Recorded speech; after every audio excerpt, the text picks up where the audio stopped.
All right, so here's how we're going to start this.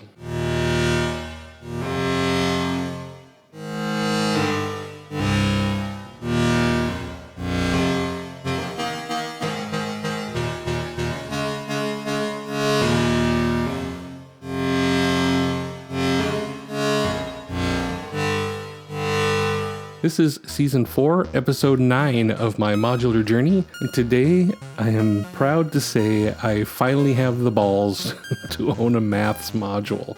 MakeNoise MATHS came in at the same time as Pressure Points, October 26th of 2023, and it cost around $290. Keep in mind, maths is over 10 years old, so there are probably a bajillion videos on maths already out there, so I'm not going to get incredibly deep into what maths does. I merely want to show you that I finally feel that I have elevated my knowledge enough to where I can own a maths and proudly say I own a maths. So the generic description of maths is it is an analog computer designed for musical purposes. To me, owning a maths module is simply a rite of passage in modular synthesis. No, you probably don't actually need a maths to consider yourself a synth guru because, well, I own a maths and I am the furthest thing from a modular guru. But from the very first day I started looking into Eurorack back in 2020, all I saw was maths, and how it is the lifeblood, the bread and butter, the sunshine and orange juice of modular. And I also heard how impossibly complicated maths is to use and how 90% of the people who own one talk about how difficult a module it is to comprehend. Well, I'm not really too sure I agree with that, or maybe I've just learned a thing or two over the years. So what is maths anyway? You can generate linear, logarithmic, or exponential triggered or sustained functions, for one. And so what does that mean? Well, you know what linear and exponential curves are in relation to envelopes and wave shaping. If not, then just follow along here. So a linear path means that it's basically equal power increase and decrease over time in a linear pattern. Low to high, high to low, it's a straight line basically. So we can take a look at what this looks like on data here. So I'm showing you what a rise and fall looks like with linear set here, the knob set to a center point between logarithmic and exponential. If I turn this towards the exponential side, let me slow down the fall so you can see the shape. Exponential path means it starts out low and quite literally exponentially gains power as it rises or falls. Its physical appearance is curved, and it can be a rapid upwards rise slowly tapering off as it reaches the top, or it can start slow and ramp up quickly towards the end. And logarithmic is I think it's just the opposite of exponential. So if I turn this knob to the larg side of the dial here, what you start seeing now is a different kind of curve. I should probably have led with the fact that maths has 4 channels in it, 1, 2, 3, and 4 here. 1 being this side, 4 being this side, and then 2 and 3 are just these 2 little knobbies in the middle here. And channel 2 is a 10 volt minus to plus, so a 20 volt peak to peak amount of voltage, and channel 3 is a minus 5 to plus 5 amount of voltage, while both channels 1 and 4 are 10 volt peak to peak. Let me talk about the panel real quick here. There is a signal input jack here for both channels 1 and 4, and that is a audio signal or a control voltage. There is a trigger jack for both of these to trigger these in case you're not running them in cycled mode. And then there are 2 more inputs here for channels 2 and 3, again, of audio or control voltage. And they pass down through the module here. Here are more inputs here. This is a modulation point for the rise pot. Here is a modulation point for the fall pot. And then here is a modulation point for both pots. So you can modulate both rise and fall together. And then down here is a gate for cycle. So you can turn on the cycle, turn off the cycle. So down here at the very bottom are the output jacks. Let me get this out of the way for just a moment. Here we have jack 1, 2, 3, and 4, which is again 1, 2, 3, and 4 outputs. Below that you have a sum, which adds up all the voltage offsets and everything for all 4 channels and sums it up here.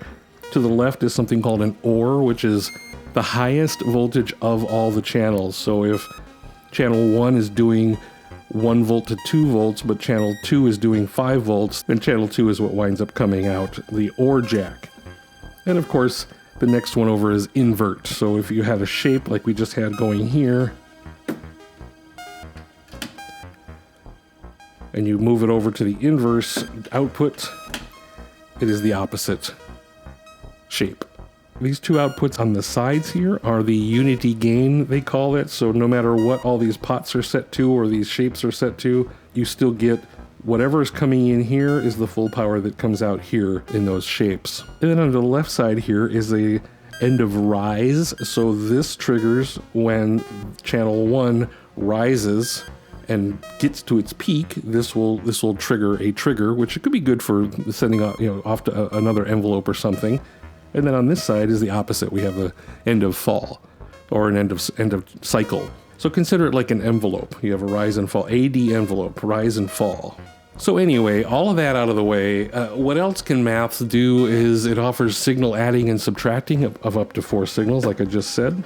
So while the cycle is doing a rise and fall at a specific voltage amount that I wanted, I can then use another channel to move it around in the range. So how do I explain that? Like if it's going from 0 to 2 volts, normally I can attenuvert channel 3, for instance, down 2 volts, and now it's going -2 to a positive 0 volts. While I understand it in my brain, my mouth doesn't want to talk about it. So in this example here, here's another thing it can do is you can shape little envelopes. Have this little envelope going with this sound.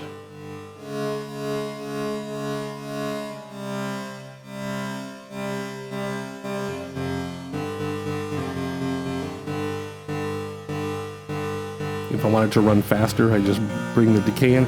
So if you recall, I just did an episode for Deca, and I was doing the same thing where I was mumbling around about, well, in order to make it run faster, you got to increase the speed. And that's not at all what really is going on. You're making the decay shorter so the cycle begins sooner.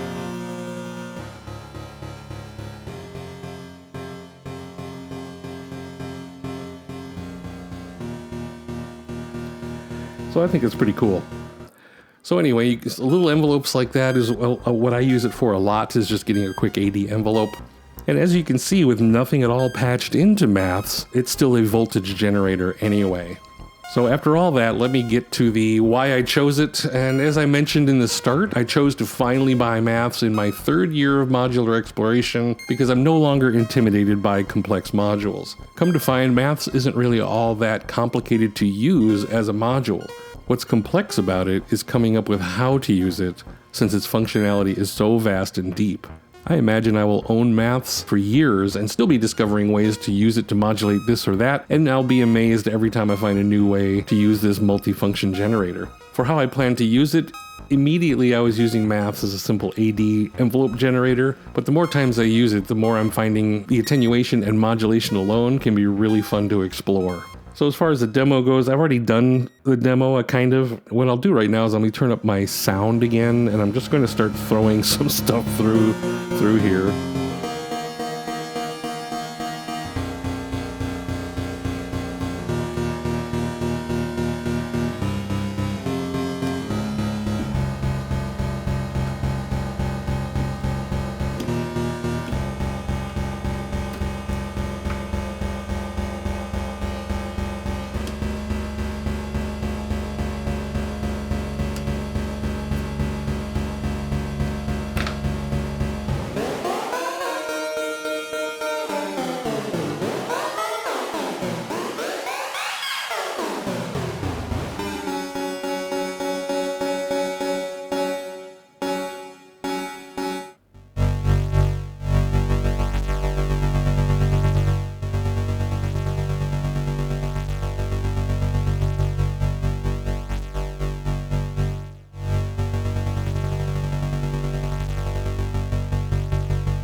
Let me take a pitch output from Kara over here.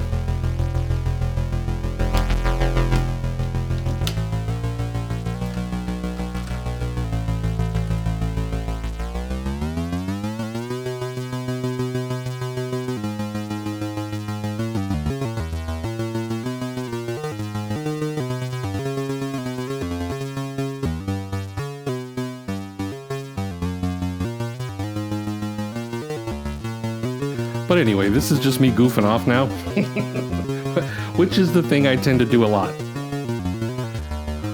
All right, that's enough of that. So in conclusion of all of this, maths is just what did Lupop? I think Lupop called it a Swiss Army knife of modular. It does so much stuff, but it's a function generator. Similar to Delta V, but I think a lot more complex as far as what it can do. So in the end of this, I'll just say go check out these other videos I have linked in the description or popped up here in the top for a deeper dive into what these things do. And I think that's all I have to say about maths today. So that's it for episode 9 about the MakeNoise MATHS. Coming up next will be the Qubit Electronics Mojave modules, so stay tuned for that.